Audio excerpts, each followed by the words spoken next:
Hey people, Hana, Aloe Nottingham.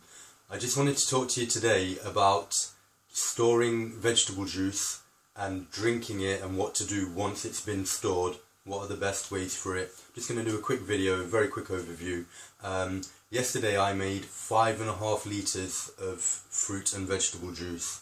I made watermelon juice, pineapple juice, and then I did a sort of complete healer where it had a lot of vegetable in it.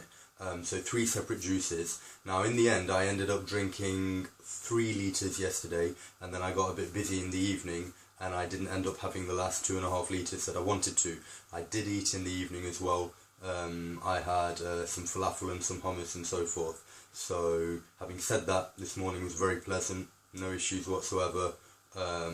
Everything's still looking good, so I don't think that was too much of an issue. Now what I wanted to show you today is I've got 2 or 3 juices in the fridge, and I want to show you what they look like when they first come out of storage, and then what to do about it. It might be off-putting to some people in the beginning, it looks a little bit strange, but this is natural, fresh, pure juice. So anything that you're used to seeing from a carton or a bottle or a packet, that's not natural and that's not normal.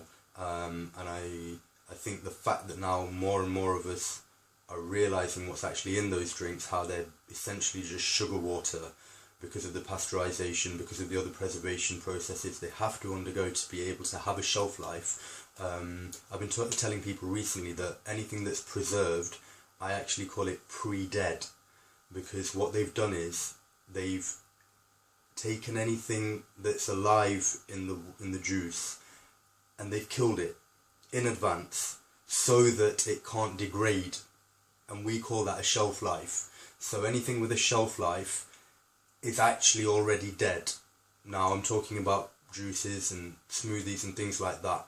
Don't take my statement, and apply it ridiculously. I'm talking very specifically about smoothies, fruit juices. Forget about aloe vera, forget about vegetable juice. You take your average orange juice that's on the shelf, it's dead.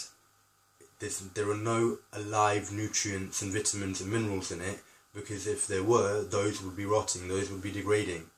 So just think about it. Anyway, getting back to the juice that I've got here, I'm just going to grab it out of the fridge. Now I'm going to start this morning with the pineapple juice. Now literally just a pineapple squeezed. I'd say it was a medium-sized pineapple, and I got just over half a litre out of it, and that's juicing it in the slow masticating juicer. Now this is what it looks like. I don't know if you can catch that on camera, I'm pretty sure you can, that it's got like the sediment down here and then the sort of juice in the middle, and then it's got a little bit of foam on top. I'm going to turn that straight up, and I don't know how much of that is showing on the camera, but obviously bubbles are going upwards. The sediment essentially stayed roughly where it was. So now this will be some microfiber and so forth, that neither the machine is perfect nor the sieve that I use afterwards is going to be 100% perfect in sieving out 100% of the fibre.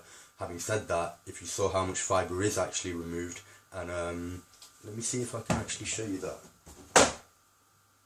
It's not a very pleasant sight, but it's going to show the point. This is some fibre. Let me try and get that into the shot in the bin. I don't know how much of that you can see,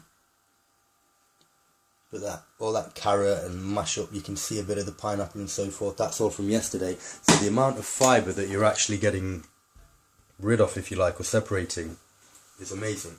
So anyway, the sediment, now that it's sat for about, I don't know how long I've been speaking now, about 30 seconds, you can see it's gone to the bottom.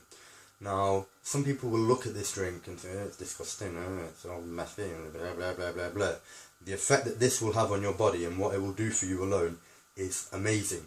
So if you try it, and if you knew what it's going to do, you wouldn't be calling it disgusting.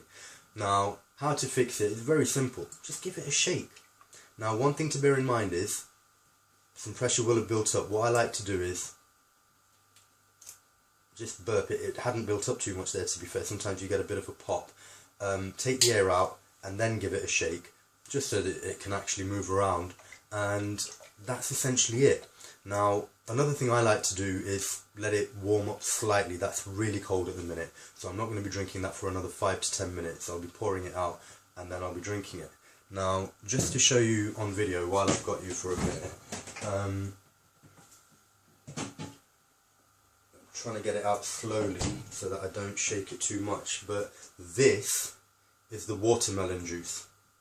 Okay, it's essentially a slightly yellow, slightly sort of green liquid, and the rest of it is red residue.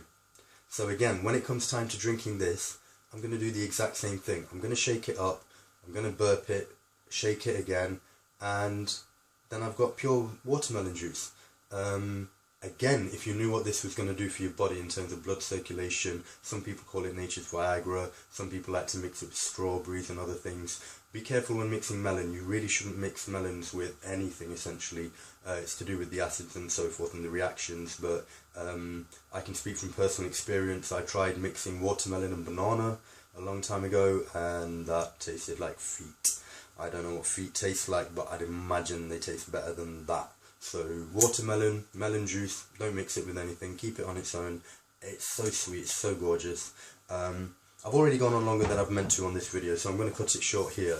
But the point is, drinking stored juice, give it a good shake before you drink it. I mean, again, once I've shaken this pineapple juice, you can see now, it doesn't look disgusting or, you know, dirty or anything anymore. It just looks like a nice yellow drink. Obviously it's going to keep settling, I'll keep shaking it, and I'll, you know, before I finally drink it, I'll give it a good shake, pour it, and then I'm going to drink it. If you have any questions about anything I've said today or in general with veg juicing, fruit juicing, as usual, feel free to, you know, leave a comment below, hit me up on one of the other channels. I'm always happy to answer questions and try and get people on their juicing journey. Like I said, I've gone on long enough for now, so I'll catch you again soon in another video. Peace out, Nottingham. Cheers.